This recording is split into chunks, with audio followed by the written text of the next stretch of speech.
जय हिंद दोस्तों, सशक्त भारत से मैं डॉक्टर आर के वर्मा शेयर सब्सक्राइब की विनती के साथ एक छोटा सा विषय है, उस पर चर्चा करते हैं कि भी हाल ही में हुए चैंपियंस ट्रॉफी के मैच में मोहम्मद शमी नाम के जो फास्ट बॉलर हैं क्रिकेट के, इन्होंने मैच के दौरान पानी और जूस वूस कुछ पिया होगा। उसको लेकर हमारे भारत के बहुत सारे मौलाना वो कह रहे हैं कि ये कैसा आदमी है, सच्चा मुसलमान नहीं है और मुसलमान धर्म का पालन नहीं करता है, फतवा जारी कर रहे हैं, इसको ऐसा नहीं करना चाहिए। साथियों, गौरतलब है कि इन मैचों में पाकिस्तान भी खेला गया। पाकिस्तान से ऐसी आवाज आपने नहीं सुनी होगी, किसी ने नहीं कहा होगा कि तुमने मतलब कोई आदमी सुबह से लेकर रात तक क्रिकेट खेलेगा, जाने कितने किलोमीटर की दौड़ लगा डालेगा, कितनी एनर्जी वो करेगा, और आप कहते हो कि पानी भी ना पिए और थूक भी ना निगले और उसको आप धर्म बता रहे हो। ये धर्म है जो आप देश के लिए अगर खेल रहे हैं और खेलते वक्त आप डिहाइड्रेशन आपको हो रहा है, इलेक्ट्रोलाइट इम्बैलेंस हो रहा है, आप अगर नहीं लेंगे तो आप बेहोश हो जाएं या मरने की कगार पे पहुंच जाएं, लेकिन भाई साहब आपने अगर ले लिया। साथियों, ये हमारे भारतवर्ष में ही बीमारी है। ये जो कन्वर्टेड हिंदू हैं, नया मुल्ला जो प्याज ज्यादा खाता है, आप अरब से लेकर पाकिस्तान से लेकर कहीं भी आप इस तरीके की आवाजें नहीं सुनेंगे। ये आप भारत में ही क्यों सुनते हैं? ये एक सोची समझी रणनीति के तहत किया जाता है। दो फैक्टर हैं। पहला फैक्टर बताऊं क्या रणनीति में।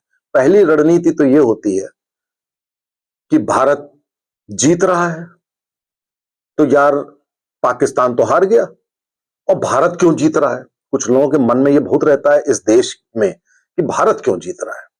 कुछ अड़बंगा लगाओ, क्रिटिसाइज करो, डिमोरलाइज करो, किसी प्लेयर को टारगेट करो, तो ऐसा कह के डिमोरलाइज होंगे और उसके बाद आने वाले मैचों में उसका असर दिख जाएगा, देश का नुकसान हो जाएगा। मैं ये आपको फैक्ट बता रहा हूं।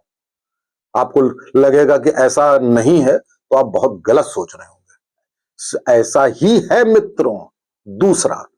दूसरी रणनीति ये होती है कि इस तरीके की कट्टरता, धर्मांधता दिखाने से क्या होता है कि आप अपना कुनबा मजबूत करने की कोशिश करते हैं, अपना समुदाय मजबूत करने की कोशिश करते हैं, लोगों को बताने की कोशिश करते हैं कि देखो इस भारत में हम हैं, हमारा अभी भी जलवा चलेगा, हम भी ये करेंगे, आपकी खुशी में हम जहर घोलेंगे। साथियों, सर्जन्स होते हैं, डॉक्टर्स होते हैं, पायलट्स होते हैं, ट्रेन ड्राइवर्स होते हैं, बहुत सारे लोग हैं जो इमरजेंसी ऑक्यूपेशन में होते हैं, व्यवसाय उनका इमरजेंसी होता है। बहुत सारे लोग हैं और उनमें मुसलमान भी हैं। तो अब अगर उनसे आप कह दीजिए कि आप एक ऑपरेशन कर रहे हैं और उसी बीच में नमाज का समय है, तो क्या आप ऑपरेशन छोड़ देंगे? या उसी समय आप डिहाइड्रेट हो गए और मरीज की जान बचाने के लिए, अपना हाइड्रेशन ठीक करने के लिए आपने पानी पी लिया, या आप हवाई जहाज उड़ा रहे हैं या ट्रेन चल रहे हैं, वहां पे ऐसी स्थितियां आ जाती हैं जिसमें आप नमाज ना पढ़ पाए या रोजा हो तो पानी भी पीना पड़े, तो क्या इस तरह की बात करके आप देश को, मानवता को, समाज को आप पीछे ले जाना चाहते हो? बहुत सारी बातें इस्लाम में लिखी हुई हैं। हर मुसलमान बैंक से सूद लेता है, उसका बैंक अकाउंट होता है हर मुसलमान का, हर मुसलमान बैंक से सूद लेता है। जो जो बातें इस्लाम में लिखी हैं उसका ठीक उल्टा करता है। साथियों, अभी बताएं, आपको फिल्में देखता है, संगीत सुनता है, होटलों में खाना खाता है, क्या कि मौज मस्ती करता है, ये सब मना है साथियों। लेकिन वहां पे चलेगा। क्यों चलेगा? क्योंकि मजा आ रहा है, उसमें फायदा हो रहा है हमारा। उस फायदे के लिए या मजे के लिए इस्लाम तोड़े, कोई दिक्कत नहीं है। अब वहां पर भारत जीत रहा है, आपको मजा नहीं आ रहा है, आप एंजॉय नहीं कर रहे हो, आपका फायदा नहीं हो रहा है। अब वहां पर यही मौलाना बैठ के टीवी पे और अदरवाइज भी, आप ये मत सोचिए केवल टीवी पे ही मौलाना बोल रहे थे, हर जगह बोलना शुरू कर देते हैं कि ये शख्स पानी क्यों पी रहा है, जूस क्यों पी रहा है। कन्वर्टेड हिंदू, 5 से 10 पीढ़ी पहले के ये हिंदू हैं, और कहीं नहीं होता साथी।